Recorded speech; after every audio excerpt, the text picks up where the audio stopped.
At 11:23 in the morning, a voice came through on the radio at base camp. It was calm, measured, the kind of voice a man uses when nothing is wrong. I'm sitting the East Ridge, seeing some movement above the draw, going to hold here a while, back for lunch. That was it.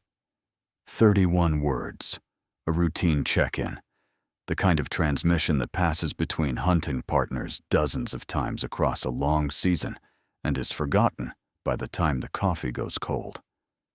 Except this one wasn't forgotten. Because 6 hours later, when the light had fallen and the temperature was dropping, and that voice still had not come back to camp, investigators would replay those 31 words over and over, trying to find something in them, some indication, some clue, some detail that might explain what happened next. They never found it, or they couldn't agree on whether they had. That radio call, made at 11:23 a.m. on November 9th, from somewhere on the east ridge of a mountain in north-central Montana, is the last confirmed communication from Thomas Gant. He was 56 years old. He had been hunting these mountains for more than 2 decades.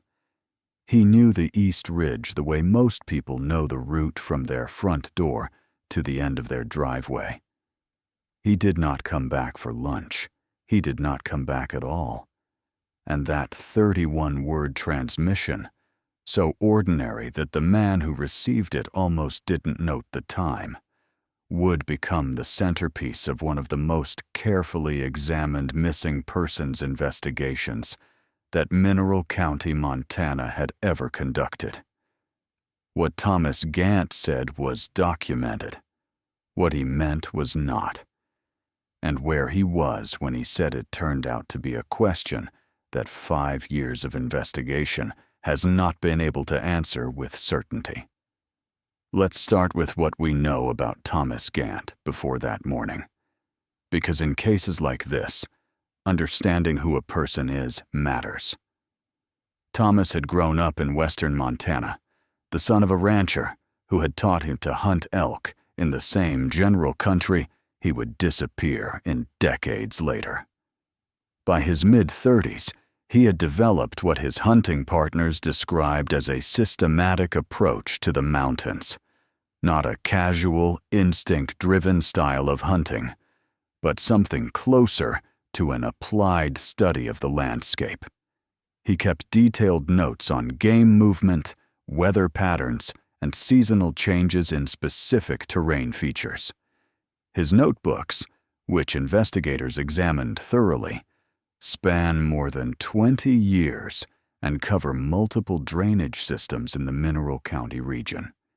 He was a retired civil engineer.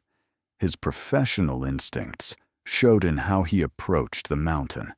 He thought in terms of systems and variables. He didn't guess. He observed, drew conclusions, and tested them against what the next season produced. His hunting partner of 9 years, a man named Kevin Hoser, told investigators that Thomas was the kind of hunter who was almost never in the wrong place at the wrong time. Kevin said that in 9 years of hunting together, he could not recall Thomas ever making a significant navigational error or arriving at a stand location to find the conditions wrong for the reason he was there. Kevin described Thomas as someone who had, over 2 decades, essentially mastered the East Ridge, which is why the radio call matters. Because when Thomas said he was on the East Ridge, seeing movement above the draw, Kevin did not question it. It was exactly where Thomas would be.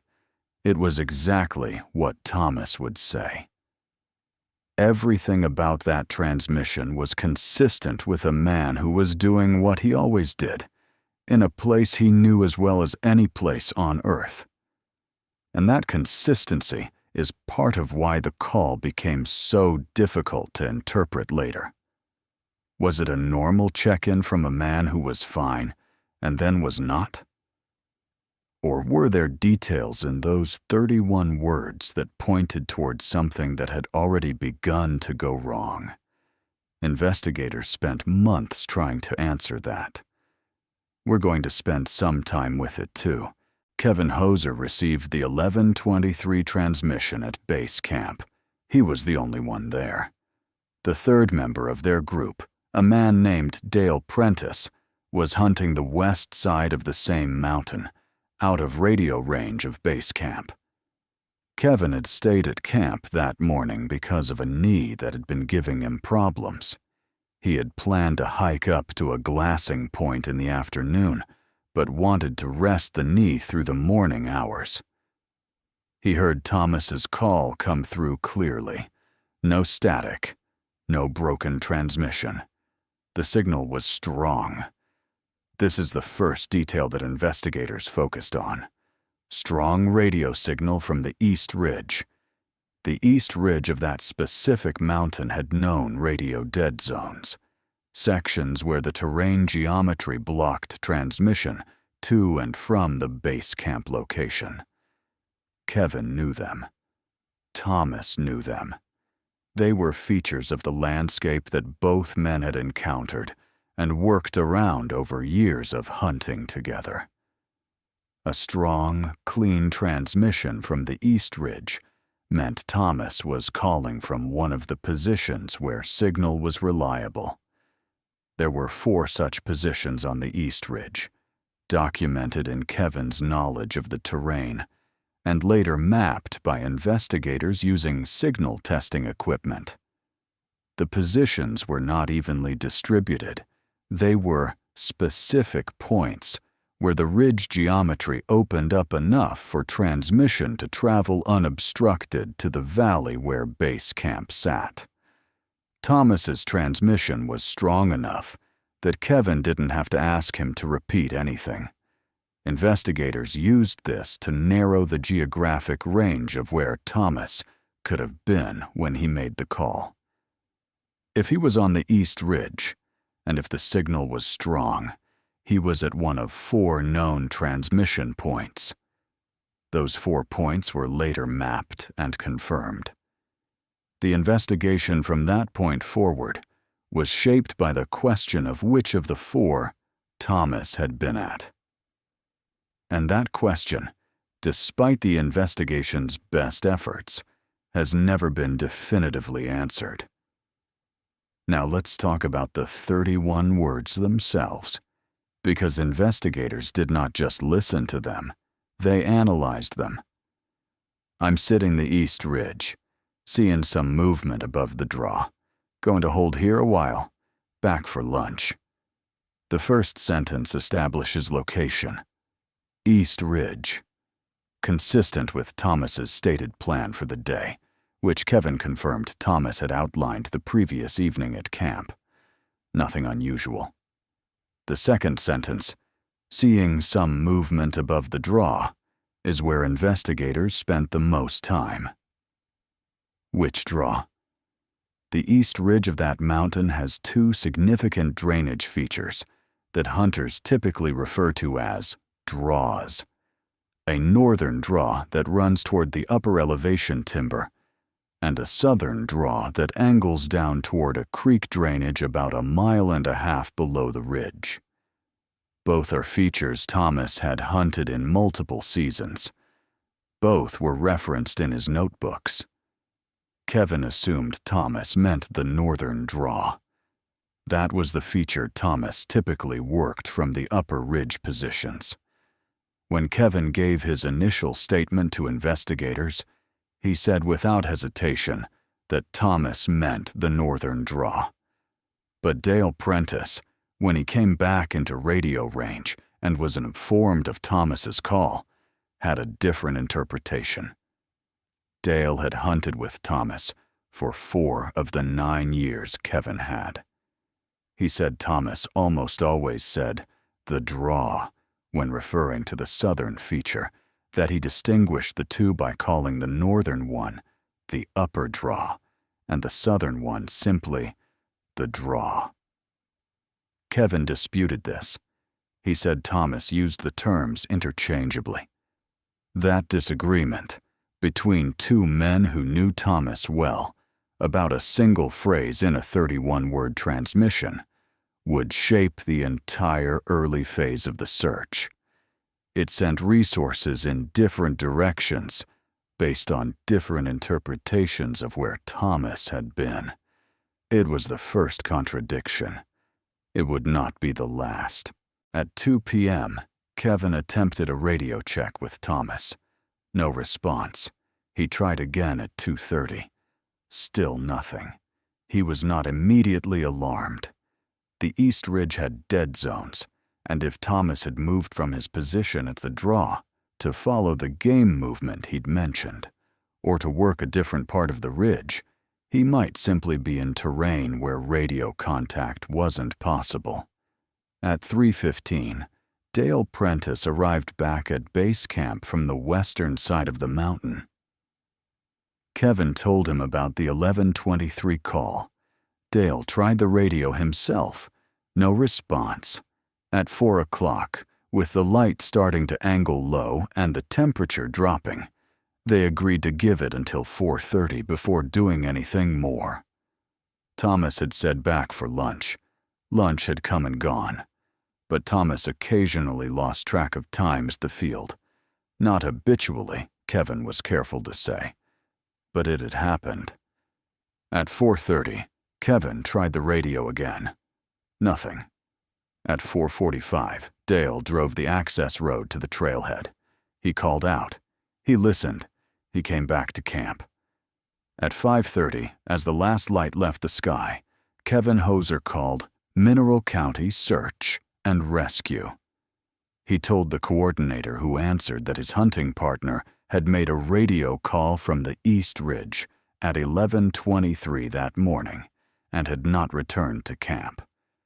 He said Thomas's last words were that he would be back for lunch. The coordinator noted the time of the call, the location, and one additional detail that Kevin mentioned almost as an afterthought. He said his voice was completely normal. There was nothing in it. That description, nothing in it, is in the official case file. And it is, in retrospect, one of the most analyzed phrases in the entire investigation, because it raises a question that has no clean answer.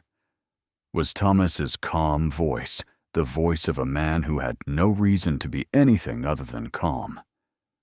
Or was it the voice of a man who was already in a situation that would shortly become critical, and who gave no indication of it?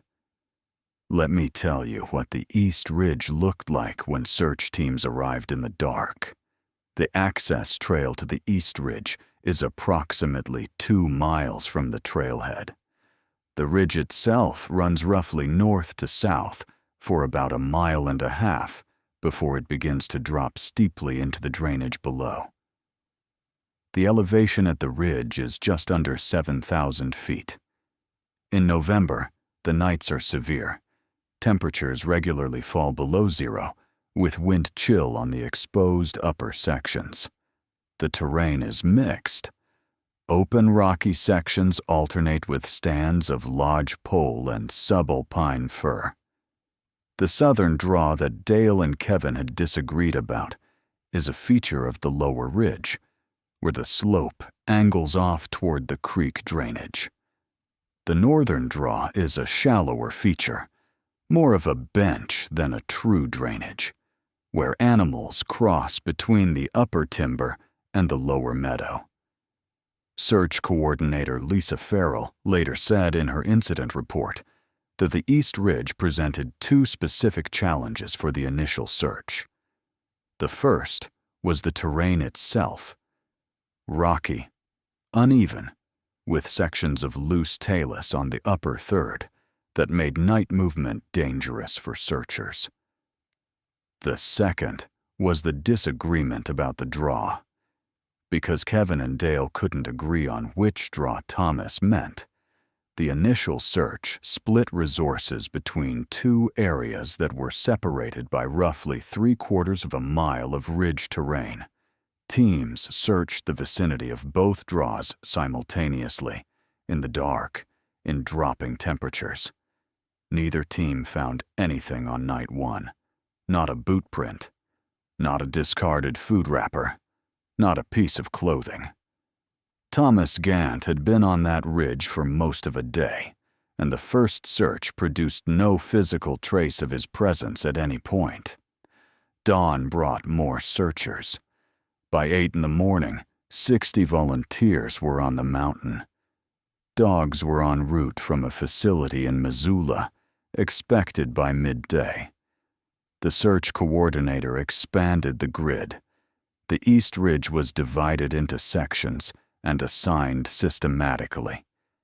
And then the first anomaly of the search appeared, in a specific section of the eastern upper ridge, roughly consistent with the area where one of the 4 known transmission points was located. The search team found a clear boot print in a small patch of exposed soil between 2 rock slabs. 1 boot print, left foot, partial impression, but enough tread pattern to be analyzed. The print was photographed, measured, and compared against a boot recovered from Thomas's camp. The tread pattern was consistent. The size was consistent. 1 boot print in the right area, pointing south toward the southern draw. Whether that print was Thomas's could not be confirmed conclusively. The terrain was used by hunters across the season, and the print had no datable feature that could establish when it was made. But it was there, and it pointed south, toward the draw that Dale had said Thomas typically called the draw, and away from the area Kevin had initially led the search toward. The dogs arrived at noon on day 2. They were given scent material from Thomas's camp, clothing, gear, items handled only by Thomas, and deployed at the trailhead. They tracked well up the access trail and onto the East Ridge without difficulty. The scent was clear and strong along the approach route, consistent with Thomas having walked it in the pre-dawn hours of November 9th. The dogs reached the upper ridge and began working the area near the known transmission points. At the 3rd transmission point, a rocky promontory on the upper east face, the one with the longest line of sight toward base camp, the dogs showed strong interest. They worked the area carefully. The handlers gave them time. Then they turned south, following the ridge toward the southern draw. The handlers let the dogs work. The dogs moved south along the ridge for approximately a half-mile before the scent began to degrade. The handlers attributed this partly to the wind. It had come up significantly since the previous day, and wind disrupts scent in rocky, open terrain. The dogs worked the southern draw approach. The scent was inconsistent, present in some sections, absent in others. The handlers concluded that the wind had scattered the scent trail in a way that made continuous tracking impossible. What they could establish with reasonable confidence was that Thomas Gant had been at or near the 3rd transmission point on the upper East Ridge, and that his scent, such as it could be followed, moved south along the ridge toward the southern draw. Whether he reached the draw or stopped short of it, or went past it and into the lower drainage, the dogs could not establish with certainty. The search expanded into the lower drainage. Teams worked the creek bottom and the timber above it. Nothing. Day 3 produced the first significant physical evidence beyond the boot print. A search team working the southern draw, the area Dale had insisted Thomas meant, found Thomas's rifle.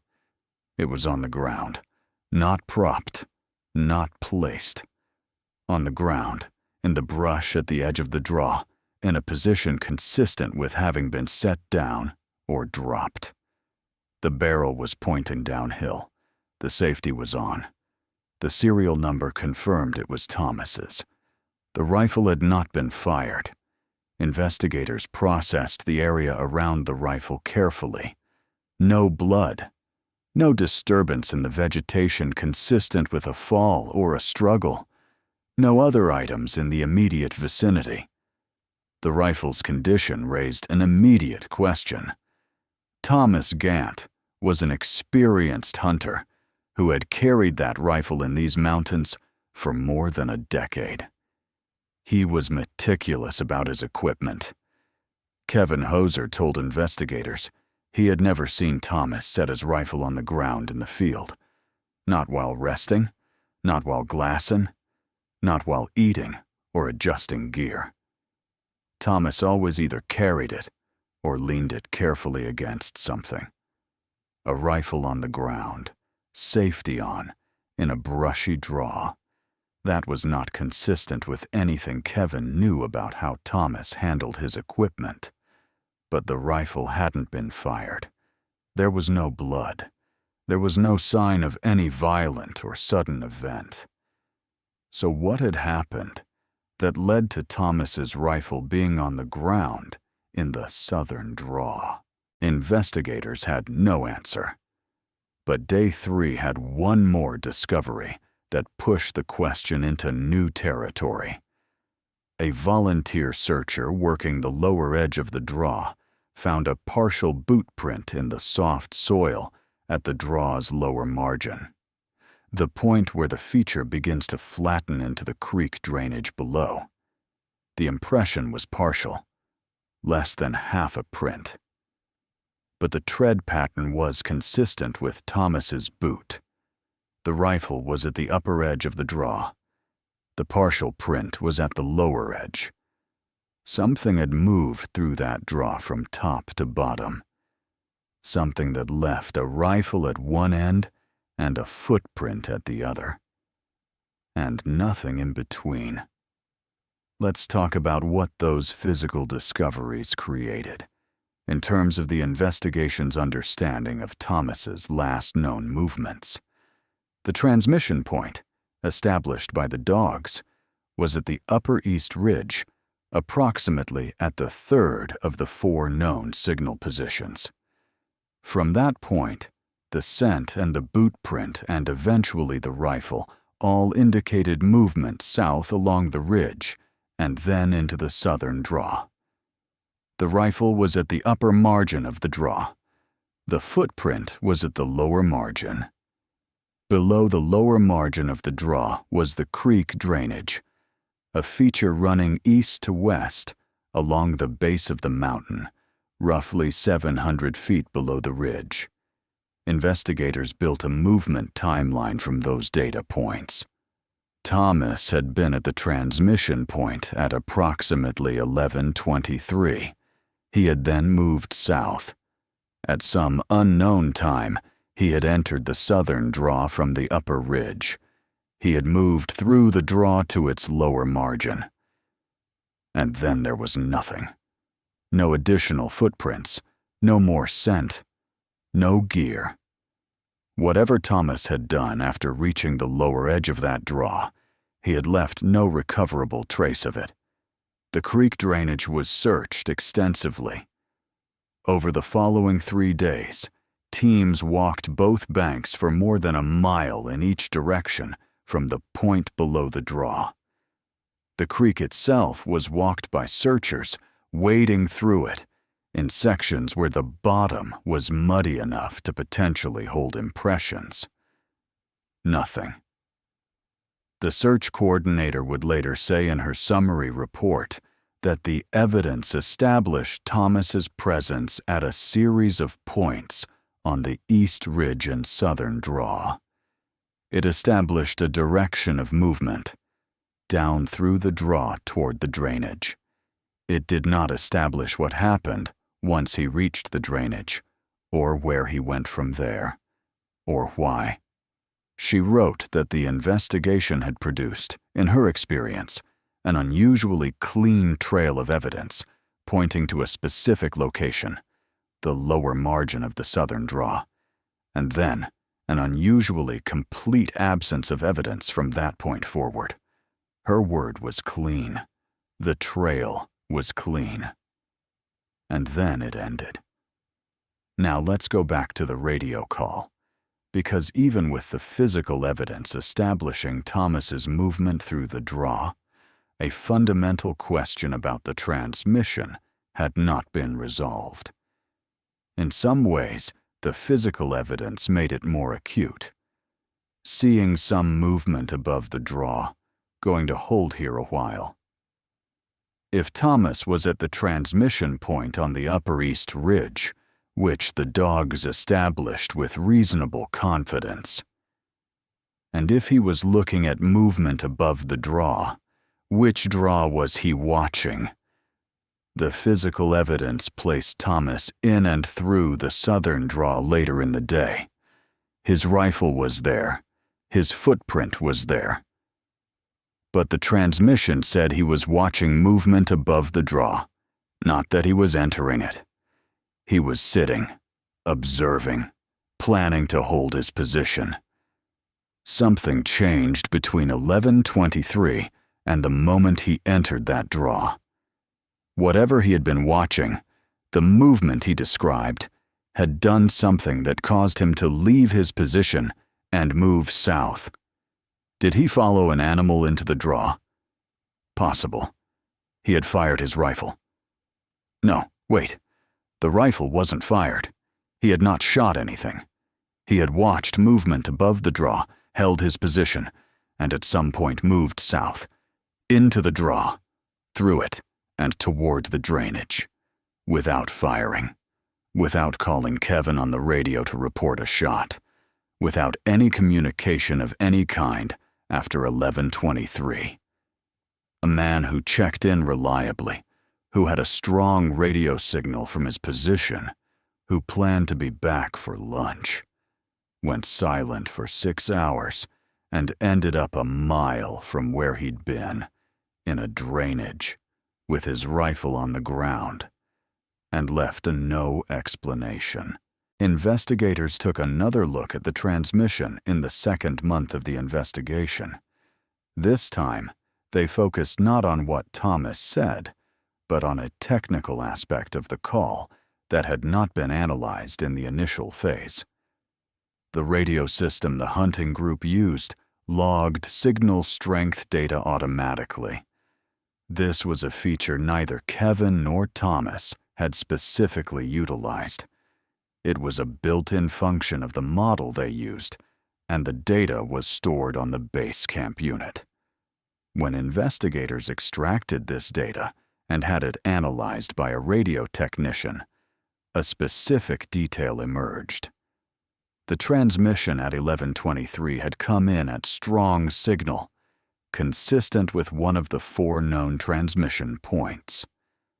But the signal strength analysis indicated a particular signal pattern that the technician said was most consistent with the 3rd transmission point, the rocky promontory on the upper east face.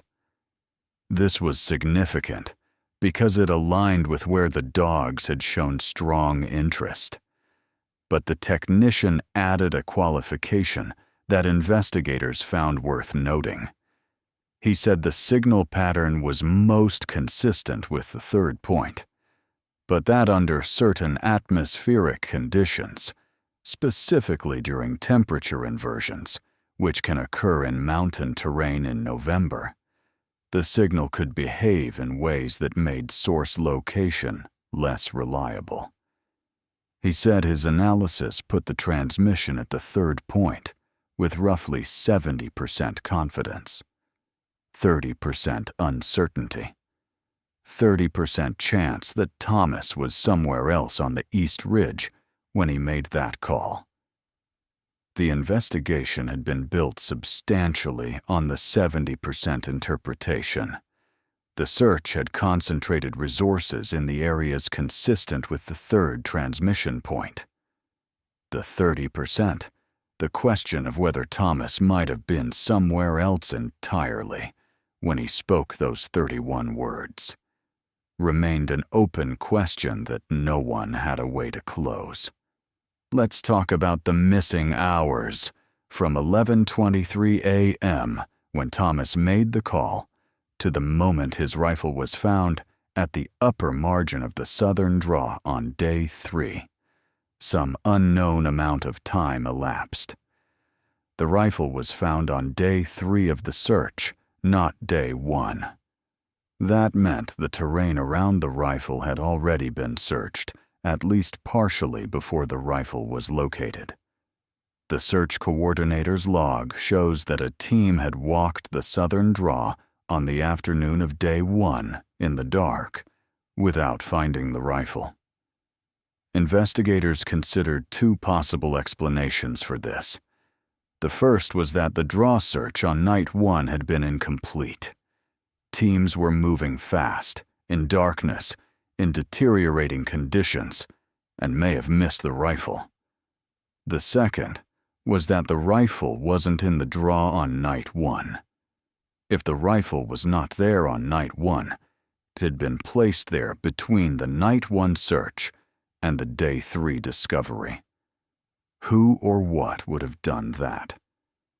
Investigators examined the possibility that another person had moved the rifle. This was never confirmed, never established, and ultimately left as a consideration rather than a conclusion. There was no evidence of another person's presence in the draw area during the relevant period. But absence of evidence, in that terrain and in those conditions, was acknowledged as an incomplete answer. The more likely explanation, the one the search coordinator favored, was that the night 1 draw search had been incomplete. Dark, cold, difficult terrain, moving quickly, the rifle could have been missed, but the coordinator noted it as an uncertainty. And uncertainties in a case file have a way of accumulating. The final missing hours question is the one that investigators returned to repeatedly and never resolved. What did Thomas Gant do between approximately 11:23 a.m. and the point at which he entered the southern draw? Even if we place him at the transmission point at 11:23, watching movement above the draw and planning to hold his position, at some point in the following hours he moved. He moved south along the ridge. He entered the draw. The draw is roughly a mile from the transmission point. A person moving at a moderate pace could cover that distance in 30 to 45 minutes. If Thomas entered the draw at noon, he had an hour and a half of unaccounted activity before that. If he entered at 2, he had more than 2 hours. The ground between the transmission point and the upper margin of the draw was searched carefully on day 2. No additional evidence was found in that corridor. No boot prints, no discarded items, no indication of what Thomas was doing in the time between his call and his arrival at the draw. He could have stayed at his position, observing the movement he'd mentioned, before deciding to pursue. He could have moved north first, and then south. He could have done something else entirely in the hours between 11:23 and his arrival at the draw. The physical evidence doesn't say. The radio call doesn't say. Kevin and Dale don't know. And Thomas has not been found to tell anyone. Let's examine the theories that investigators formally considered. The most straightforward. Thomas fell in the draw, was injured, succumbed to exposure overnight. The temperatures on November 9th dropped to 4 degrees. A person injured and unable to move would not survive the night. This theory is consistent with the physical evidence in the sense that it places Thomas in the draw area near the end of his documented movement. But it doesn't explain why the search of the draw and the drainage below it, conducted extensively over multiple days, produced nothing. A person who falls and stays down is found, especially with a clear reference point like the rifle location. The search coordinator was careful in her report not to say Thomas was not in the draw area. She said that searches of the area had produced no confirmation that Thomas was there. That distinction, no confirmation versus no presence, is the distinction that keeps the case open. The second theory: Thomas made it to the drainage and followed the creek. The drainage runs east toward lower terrain and eventually toward a secondary road several miles from the hunting area. A person following a drainage is typically following it downhill, the natural direction of travel for someone who is disoriented, injured, or simply trying to find a way out. If Thomas followed the drainage, he would have traveled away from the area searched most intensively. The secondary road at the drainage's eastern terminus was checked. No sign of Thomas. No one on that road during the relevant period reported seeing anyone on foot. The drainage itself was searched to the point where it became a lower elevation valley creek, accessible by vehicle. Nothing was found. The third theory, and the one that investigators acknowledged, was the least satisfying, but the most honest. Thomas is somewhere in that terrain that searches have not adequately covered. Mountain search is not perfect. Terrain creates gaps. Conditions affect outcomes.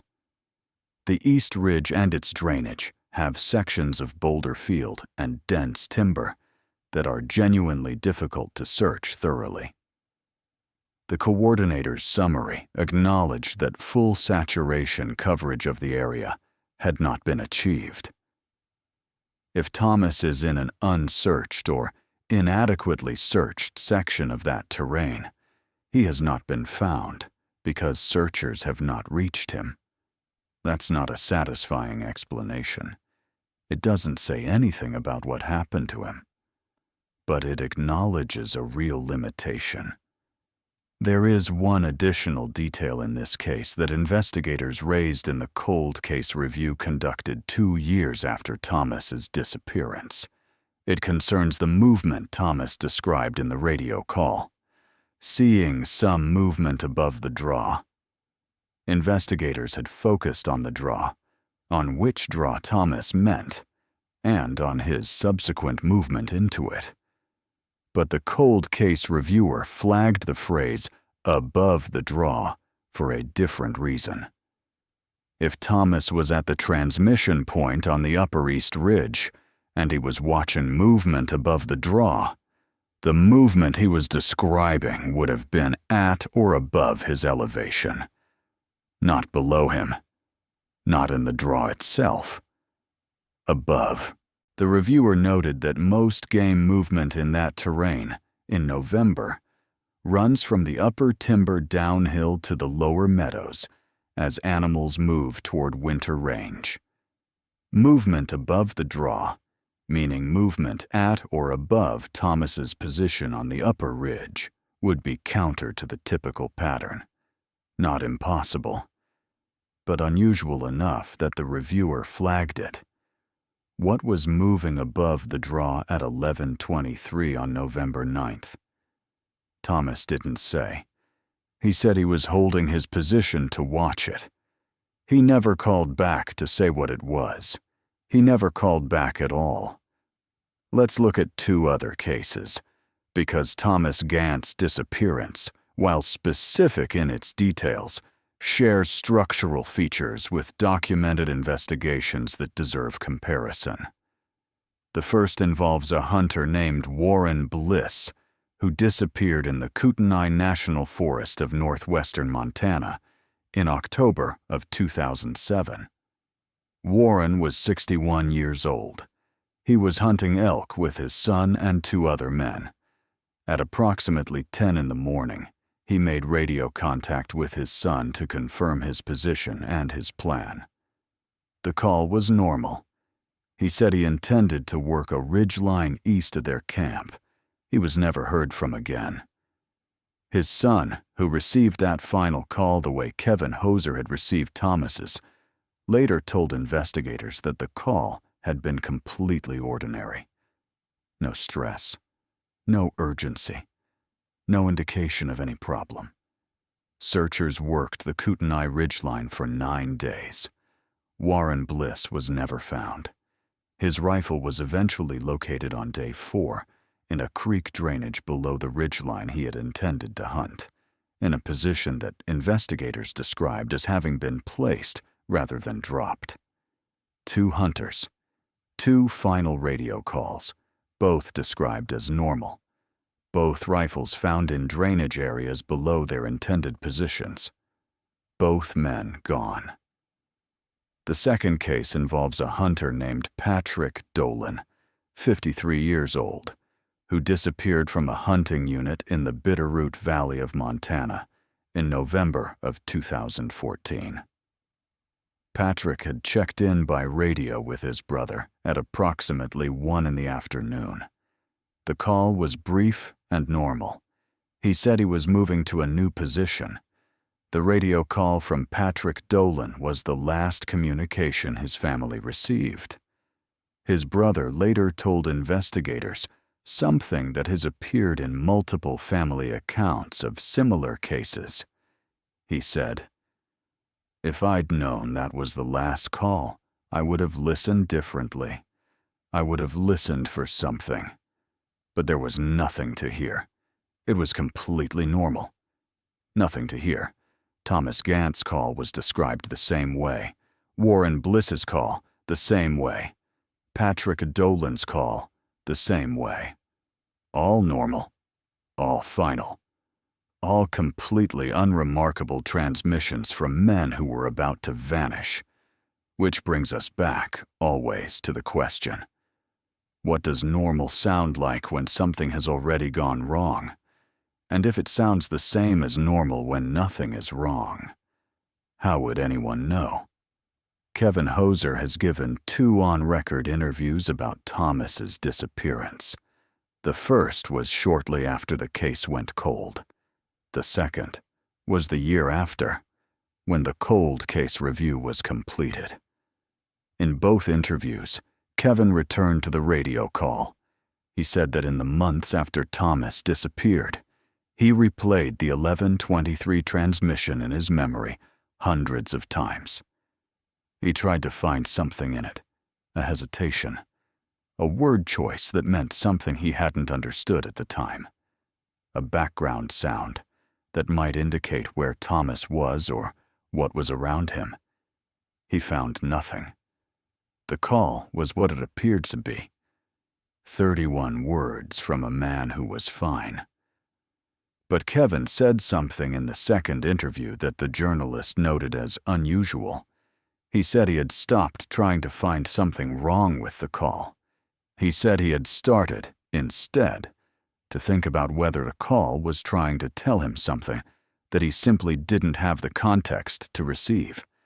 He said Thomas was a systematic man, an engineer, a person who said what he meant and meant what he said. And what Thomas said was, "I'm here. I'm seeing this. I'm holding."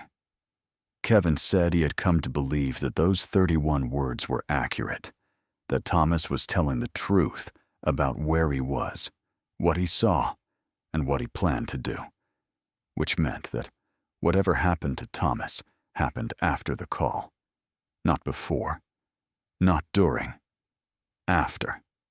Something changed on that ridge, sometime after 11:23 in the morning, and Kevin Hoser, who knew Thomas Gant for 9 years, who hunted with him in those mountains in every season, who received the last 31 words Thomas ever transmitted.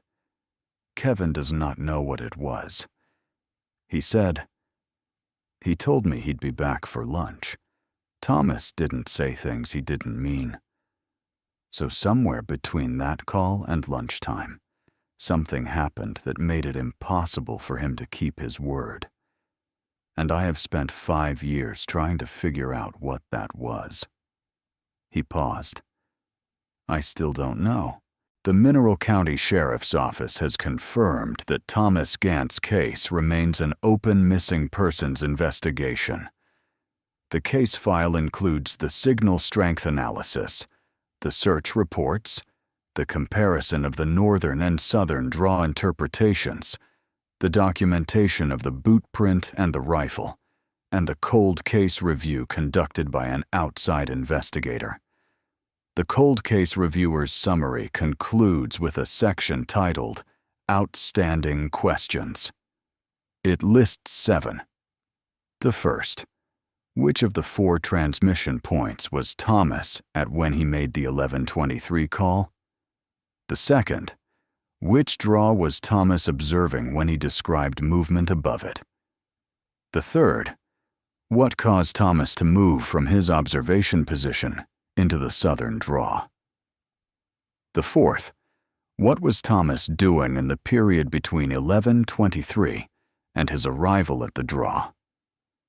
The fifth: why did Thomas enter the draw without calling Kevin on the radio? The sixth: was the rifle in the draw when search teams walked it on night 1, or was it placed there later? The seventh: where is Thomas Gant? 7 questions. 5 years of investigation. A case file that documents what the evidence established and is honest about what it did not. The reviewer wrote in his closing paragraph, "The investigation conducted by Mineral County, Search and Rescue, and cooperating agencies was thorough and professional. The outcomes of that investigation do not reflect any failure of investigative method. They reflect the nature of the evidence itself, which established a partial record of the subject's movements and did not yield a complete account of what occurred. A partial record. That's what 5 years of work produced. A partial record of a man who made a radio call at 11:23 in the morning, said he was watching movement above a draw, said he planned to hold his position, said he would be back for lunch, and then was gone. Thomas Gant's notebooks are still in Kevin Hoser's possession. Kevin asked the family if he could keep them after the investigation concluded, and the family agreed. The notebooks cover more than 20 years.